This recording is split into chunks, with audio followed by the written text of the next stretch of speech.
Hello everybody, I'm having a very relaxed day after a really awesome weekend because both on Friday night and Saturday night there was sort of nerd fighter gathering because John Green was in Amsterdam. Friday night we first had dinner at a pizza place with like 60 nerd fighters, which was really cool, and then we went to the park and relaxed a little, and then there were two groups and I have lots of footage that I'm gonna insert here. It's a little bit longer than usual, but it's pretty awesome.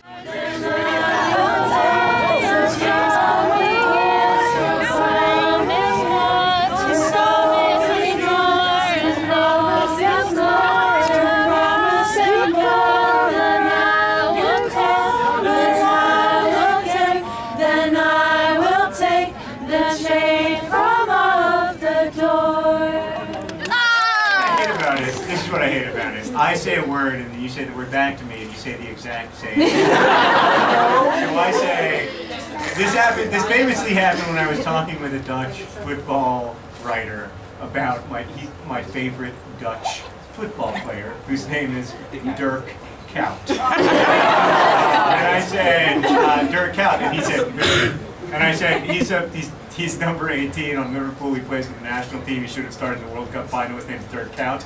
And he was like, "Oh, you mean Dirk Kuyt?" Yes. By the way, thanks only to a tree planting campaign by your government, yet another example of great government spending, that I mention every time I talk about politics in America. People are like, less government, and I'm like, really? Have you seen the elm trees in Amsterdam? Every spring, a gajillion flowers fall out of the freaking sky for you. And they get swept up in the air, and they form these abstract patterns, and they blow through the air, and then they land in the canals, and they fill the canals with freaking flowers, and you guys are all like, eh. I agree with Peter Van Houten about a lot of things, and one of the things I agree with him about is that authors have no privileged voice in what happens outside the text of a novel. So yeah, I wrote the words that are in the book. But I can't speak in any way to the words that are might be outside of the book, because that would be it would privilege my voice over yours, which I don't want to do, because now the book belongs to us equally, and that matters a great deal to me. I don't want to try to take control back. After 2 months in the Netherlands, you can't go and make like broad anthropological or sociological conclusions about Dutch people, except that they are not good waiters. I didn't want to make like broad generalizations that like Dutch people are fundamentally like different from Americans, because I don't think that's true really. I mean, I think they're pretty subtle differences. But I did want Liedewij to be someone who is extremely not you, Liedewij. Who's extremely loyal to her, to Peter, and really believes in the value of her work, and B, just in the importance of doing a good job, even if he's a jerk. This is her job.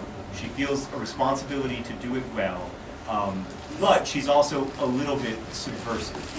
And that's very different, I think, from an American approach to having a job that you hate, which is where you like pee on the person's towels.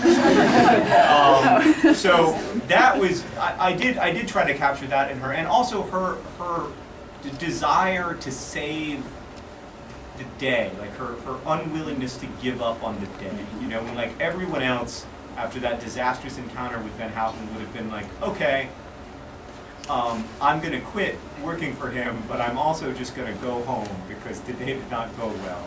And she runs after Hazel and Gus and says, you know, this isn't over. Like, let's try to do something today. Let's try to make something out of this day. And that was, I don't think, particularly something that I would think of an American doing in that situation. So that was a little bit different. We know you're busy. Everybody in this crowd wants to talk to you. We'll try to be brief, and after that quickly give way to somebody new. Nerd fight Terry has got really big since the last time you were visiting, and we hope you still have time for some music. We've written another song, 'cause no, we can't get rid of us, John. We have been here playing chords and writing lyrics. song for each time we meet you. Song, song, written a song, song, singing you a song. And I made a joke about homoerotic Sherlock watercolors on Vlogbrothers because I follow Lata on Twitter, and on Tumblr, and literally her Tumblr used to be about a bunch of different things. You know, It still is, but all I see are homoerotic Sherlock watercolors. Everybody wants to love, everybody wants to be loved.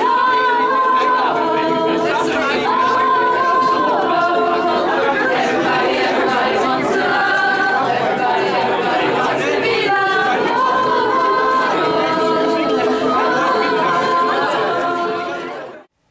And after the gathering, I stayed at Henry's place, which was really nice, so thank you. And then the next day I had lunch with a friend, and then I just hung around Amsterdam and I got another book.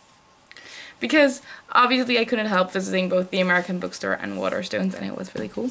So then I spent the rest of the afternoon reading, and then during the evening there was another event with John Green at the Bali, which also included a reading from een wiskundemeisje, which is math girl who write columns in a Dutch newspaper, which I really enjoy, and it was sort of about, it was called The Full Dinner Math, and it was really funny, so some footage here as well. Opinions about the difference between geeks and nerds? Well, they're both. Hazel starts thinking about this, and at some point she mentions that the infinity between 0 and 1 must be smaller than the infinity between 0 and 2. And mathematicians all know that this is wrong. And usually when I read something that is wrong in a book about mathematics, which is usually when there's something about mathematics in a book, I get really, really upset with the writer. And I was like, oh, he's such an idiot, why didn't he check this?